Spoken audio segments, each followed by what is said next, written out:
गिरिराज महाराज की जय। कृष्ण कन्हैया लाल की जय।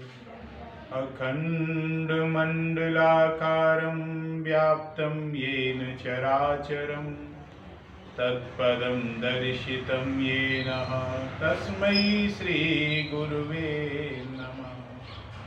भक्ताविलासाचरितानुसारी दुग्धाधिचूरेण यशो विसारी कुमारिकानन्दित घोषनारी मम प्रभु श्री गिरिराजधारी। बोलो कन्हैया लाल की जय। श्रीमद् भगवत गीता के प्रसंग में हम आप सब लोग श्रवण कर रहे हैं। कल हमने 9वें श्लोक तक का श्रवण किया, जिसमें दुर्योधन ने द्रोणाचार्य जी को अपनी सेना के बल और विशेषताओं के बारे में बताया। दुर्योधन द्रोणाचार्य जी से जाकर के बात करता है। उसका भाव यह है कि द्रोणाचार्य जी के हृदय में पांडवों के प्रति द्वेष भरना, जिससे कि वे पूरी शक्ति से युद्ध करें। किंतु दुर्योधन की चालाकी की बातें सुनकर के द्रोणाचार्य जी कुछ बोले नहीं।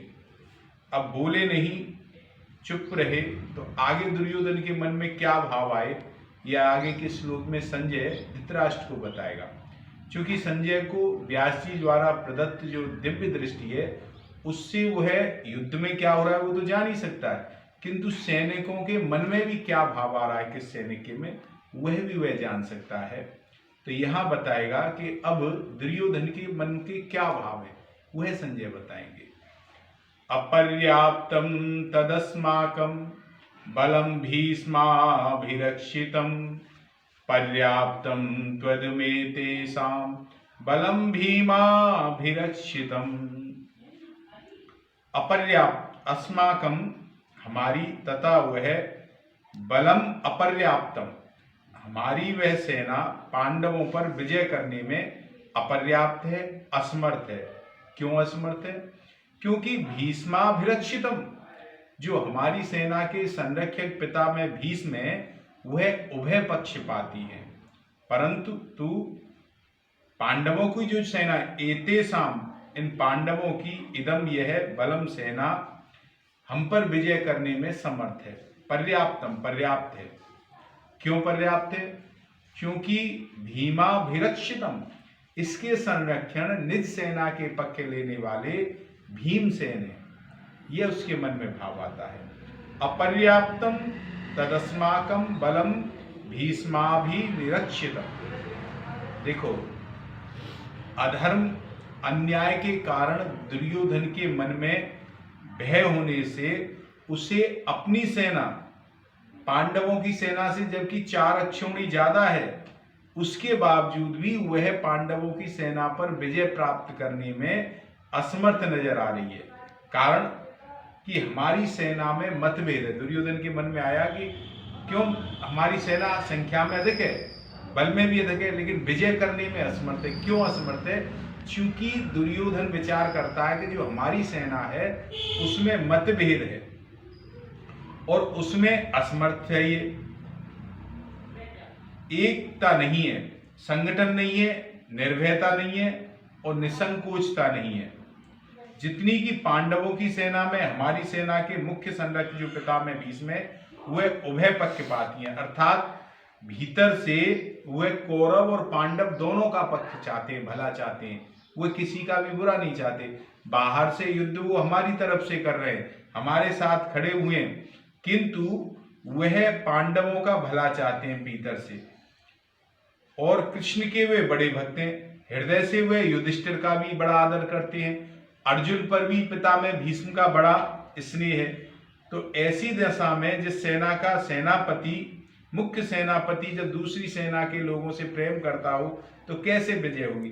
तो ऐसी दशा में हमारी सेना पांडवों पर विजय पाने में असमर्थ है, कमजोर है। हमारा पर्याप्तम त्वदमेतेषां बलम भीमाभिरक्षितम, परंतु यह जो पांडवों की सेना है वह हम पर विजय प्राप्त करने में समर्थ है। कारण, क्योंकि इनकी सेना में मतभेदता नहीं है। इनकी सेना एक मत है और संगठित है महाराज। इनकी सेना के जो संरक्षक हैं, बलवान हैं, बड़े भीम हैं, जो कि बचपन से ही मुझको हराते चले आए हर तरीके से, और उसका शरीर तो बड़ा वज्र जैसा है। वह हम 100 भाइयों को मारने का संकल्प ले सकता है, और इसको मैंने मारने के लिए बड़े बड़े षड्यंत्र रचे, बड़े प्रयास किए, जहर भी पिलाया से, किंतु ये मरा नहीं। ऐसा बलवान पांडवों की सेना का संरक्षक है। तो यहाँ एक शंका आती है, अपनी सेना में जो संरक्षक बताते हैं दुर्योधन, पिता में भीष्म को बताते हैं, जो कि सेनापति हैं सेना के, और पांडवों की सेना में जो सेना संरक्षक बता रहे हैं भीम को बता रहे हैं, जबकि भीम तो सेनापति नहीं है। किंतु दोनों सेनाओं की शक्ति में जब विचार करते हैं तो उन्हें भीमसेन ही नजर आते हैं, क्योंकि भीमसेन की शक्ति का, बलवत्ता का अधिक प्रभाव उन्हें नजर आता है, इसलिए वो उसने संरक्षक कहते हैं पांडवों की सेना का। अब यह भाव क्या है इस श्लोक में? देखो, जब व्यक्ति कौरवों की सेना के जब शंख बजे, भीष्म पितादि इत्यादि ने बजाए, तो पांडवों की सेना पर कोई असर नहीं पड़ा।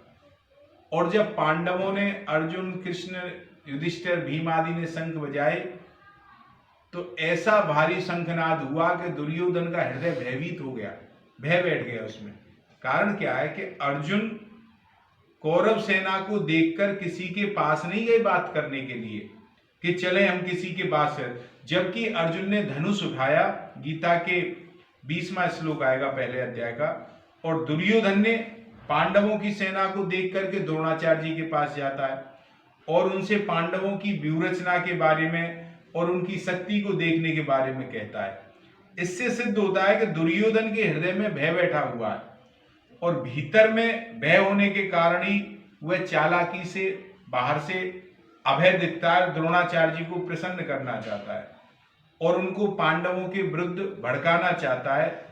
देखो कारण क्या है, दुर्योधन के हृदय में अधर्म है, अन्याय है, पाप है, और अन्यायी पापी व्यक्ति कभी निर्भय नहीं हो सकता, कभी सुख शांति से रह नहीं सकता, क्योंकि उसका पाप उसे चैन से रहने ही नहीं देगा, यह नियम है। परंतु अर्जुन के भीतर धर्म है, न्याय है, इसीलिए अर्जुन के भीतर स्वार्थ सिद्ध करने के लिए चालाकी नहीं है, भय नहीं है, बल्कि उत्साह है, वीरता है। तभी तो वो वीरता में आकर सेना के निरीक्षण करने के लिए भगवान को आज्ञा देता है कि हे अच्युत, मेरे रथ को आप दोनों सेनाओं के बीच में लेकर के चलो, मध्य में। तो पहले अध्याय के 21वें श्लोक में यह आएगा। इसका तात्पर्य है कि जिसके भीतर नासमान धन संपत्ति का आश्रय है, अपने बल का, अपने भाइयों के बल का आश्रय है, उनका आदर है, जिसके भीतर अधर्म है, अन्याय है और दुर्भाव है, उसके भीतर वास्तविक बल नहीं होता। आप भी अपने समाज में देखोगे, जितने भी दुष्ट लोग हैं बाहर से बलशाली बने, लेकिन अंदर से वे उतना ही डरे हुए प्रतीत होते हैं। देख लो आप, जरा सा देखो, तुरंत सुरक्षा में भागने लग जाएंगे। तो ऐसी स्थिति रहती है, क्योंकि वह अंदर से खोखला होता है भीतर से, और वह कभी निर्भय हो नहीं सकता महाराज। परंतु जिसके भीतर अपने धर्म का पालन करने का और भगवान का आश्रय है, वह कभी भयभीत नहीं हो सकता। भगवान का भक्त कभी भयभीत नहीं हो सकता। भगवान का दास कभी ना हो उदास, क्योंकि उसे अपने भगवान पर, अपने धन पर भरोसा है। उसका बल सच्चा होता है और वह सदा निश्चिंत और निर्भय रहता है महाराज। अन्याय आदि का सर्वथा त्याग करके और एकमात्र भगवान का आश्रय लेकर भगवत प्रीत्यर्थ अपने धर्म का अनुष्ठान करना चाहिए। भौतिक संपत्ति को महत्व देकर और संयोगजन्य सुख के प्रलोभन में फंसकर कभी अधर्म का आश्रय नहीं लेना चाहिए। पता देखी कि कुछ को लोगों को देखा, भौतिक प्रभाव है, ये पैसा इसने गलत तरीके से कमा लिया, उससे प्रभावित होकर के अपने धर्म को छोड़ करके आप भी उस राह पर चल गए, ऐसा नहीं लेना चाहिए। अधर्म का आश्रय लेना ही नहीं चाहिए, किसी भी अवस्था में नहीं चाहिए, क्योंकि इन दोनों में मनुष्य का कभी हित नहीं है, प्रत्युत अहित ही छुपा हुआ है महाराज। ऐसे करके है। अर्जुन ने अस्त्र शस्त्रों से सुसज्जित नारायणी सेना पर अपना ध्यान नहीं दिया, उसने भगवान कृष्ण के पद को स्वीकार किया, और दुर्योधन ने भगवान को छोड़कर नारायणी सेना को स्वीकार किया। तात्पर्य अर्जुन की दृष्टि भगवान पर है और दुर्योधन की दृष्टि वैभव पर है। जिसकी दृष्टि भगवान पर होती है उसका हृदय बलवान होता है, और जिसकी दृष्टि वैभव पर, संसारी शक्तियों पर होती है, उसका हृदय दुर्बल होता है, उसका हृदय कमजोर होता है। क्योंकि संसार का बल सच्चा नहीं है, स्थायी नहीं है। केवल एक आसरा भगवान का ही आसरा है, और कोई नहीं है। आसरा इस जहां का मिले ना मिले, मुझको तेरा सहारा चाहिए। तो वही है भराए। आज के इस श्लोक को हम यहीं विराम करेंगे। जय श्री कृष्णा। जय गिरिराज जी। 2 मिनट नाम संकीर्तन। कृष्ण गोविंद गोविंद गोपाल नंदलाल, राधे गोविंद गोविंद, हे गोपाल नंदलाल। कृष्ण गोविंद गोविंद गोपाल नंदलाल, राधे गोविंद गोविंद, हे गोपाल नंदलाल, हे गोपाल नंदलाल, हे गोपाल नंदलाल, हे गोपाल नंदलाल, हे गोपाल नंदलाल।